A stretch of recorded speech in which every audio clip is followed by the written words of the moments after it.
नमस्कार, स्तुति देख रहे हैं आप और मैं हूं आपके साथ अदिति शाह। मेरे साथ हैं ज्योतिषाचार्य पंडित हरि गोपाल शर्मा जी। सर, आपका बहुत बहुत स्वागत है। राधे राधे। अक्षय तृतीया बीत चुका है, लोगों ने जमकर खरीदारी की है, सोना खरीदा है, लेकिन अक्षय तृतीया के अगले दिन ही सोने के दाम में गिरावट देखने को मिली है।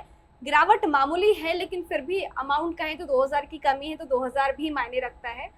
तो क्या लगता है, ग्रह नक्षत्रों की स्थिति क्या कुछ कहती है? क्या सोने के दाम में जो गिरावट आई है, 2 जून की आप बात कर रहे थे कि 2 जून तक सोना सस्ता हो सकता है, तो क्या ये धीरे धीरे होगा? इसे एक सीक्वेंस माने, हम क्या समझें? देखिए अदिति, हम लगातार सोने पर अपना डिस्कशन बनाए हुए। अक्षय तृतीया के बाद सोने में थोड़ी गिरावट आई, लेकिन ये गिरावट अभी पूरी तरह से स्थायी नहीं है। जैसा हमने पहले कहा था कि 2 जून को जब देवगुरु बृहस्पति मिथुन राशि से निकलकर कर्क राशि में गोचर करेंगे, तब गोल्ड में एक स्टेबिलिटी दिखाई देगी। और हमने अपने पिछले वीडियो में कहा भी था कि जिस तरह से जब गोल्ड का रेट 50,000 हुआ, तब भी लोगों ने बड़ा कहा था कि 50,000 हो गया, अब गोल्ड कैसे खरीदेंगे। यहाँ तो लोगों ने है ना, 1.5 लाख के ऊपर सोना था, हाँ, निकल कर खरीदारी करी है। वो हमने बोला भी था। तो लोग यूज्ड टू हो गए 50,000 के। और कल हमने भी देखा कि कल बहुत अच्छी खरीदारी, बहुत अच्छी ट्रेडिंग गोल्ड की अक्षय तृतीया पर लोगों ने की। जिनके पास पैसा है उन्होंने उस पर्व को गोल्ड खरीद करके खूब मनाया। 1,53,000 समथिंग कल का रेट था और अक्षय तृतीया के दूसरे दिन ही रेट गिर गए। लेकिन अब ये रेट, गोल्ड के और चांदी के रेट जो ऊपर नीचे हो रहे हैं, उनका एक कारण, सबसे बड़ा कारण था युद्ध। और ये युद्ध अभी थमा नहीं है। वार्ता की कोई गुंजाइश दिखाई नहीं दे रही। और 11 मई तक तो मैं गारंटी से कह सकता हूं कि 11 मई तक कोई भी वार्ता सफल नहीं होगी और ये स्थितियां बड़ी क्रिटिकल बनती जाएंगी।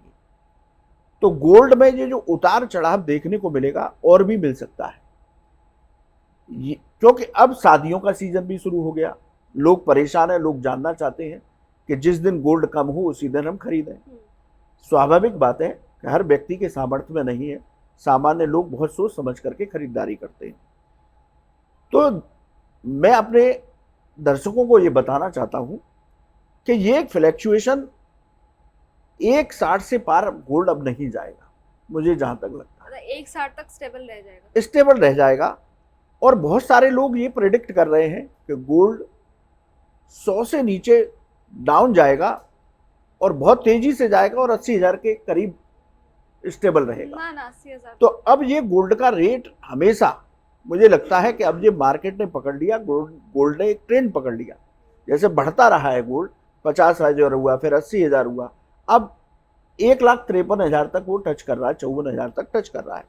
रोज उतार चढ़ाव बना हुआ है और ये उतार चढ़ाव लगातार बना ही रहेगा जब तक स्थितियां सामान्य नहीं होती। तो अब आने वाले समय पर गोल्ड की जो रेंज होगी वो 1 लाख से 1,25,000 के बीच स्टेबल हो जाएगी। लेकिन फिलहाल ये संभव नहीं है। मेरा जो अनुमान है वो अनुमान है जब देवगुरु बृहस्पति कर्क राशि में गोचर करेंगे, तब वहां जाकर के गोल्ड स्टेबल होगा। और वहां जाकर के जो हालात विश्व में बने हुए हैं, जिसकी वजह से ये गोल्ड ऊपर नीचे जा रहा है, तो वो हालात भी सुधरेंगे और वहां कोई ना कोई वार्ता का एक सटीक पॉइंट निकलेगा जिस पर सबकी सहमति बनेगी।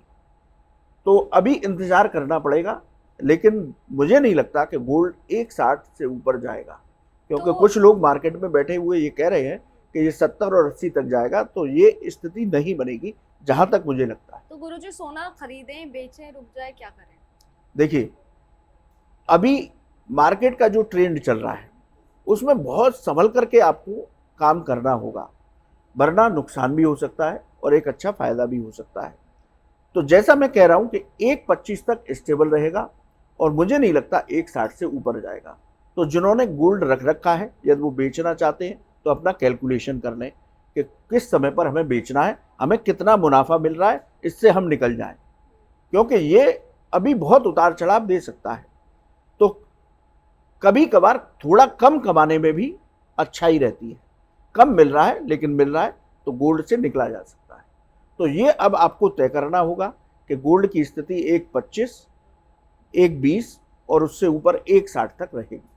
तो अब आपको अपना बेचना है, निकलना है उस गोल्ड से, वो आप स्वयं डिसाइड करेंगे तो बहुत अच्छा रहेगा। देखिए गुरुजी ने तो भविष्यवाणी कर दी है सोने और चांदी के दाम को लेकर के, लेकिन युद्ध के जो हालात बने हैं 11 मई तक का आपने बताया ना, 11 मई तक, क्योंकि मंगल और शनि ये दोनों मीन राशि में बने हुए हैं और बड़ा अनिष्टकारी योग बनाए हुए हैं। तो मंगल और शनि जब तक यहाँ पर है तब तक युद्ध में कोई भी शांति प्राप्त नहीं होगी। उम्मीद है कि 2 जून तक आते आते शायद सोने के दाम में कुछ गिरावट आए। आपको क्या लगता है? आपके अगर कोई भी सवाल हैं सोना और चांदी से जुड़े हुए तो आप कमेंट बॉक्स में छोड़ दीजिएगा और हम आपके सवालों का जवाब अगले वीडियो में देंगे। वैसे आपको क्या लगता है कमेंट बॉक्स में बताइएगा ज़रूर। मिलते हैं अगले वीडियो में, तब तक के लिए इजाज़त दीजिए। देखते रहिए स्तुति, मेरे यानी अदिति शाह के साथ। शुक्रिया। क्या आप जानते हैं श्री कृष्ण ही काली है? क्या आपको पता है राधा जी ने श्री कृष्ण के सामने कौन सी 3 शर्तें रखी थी?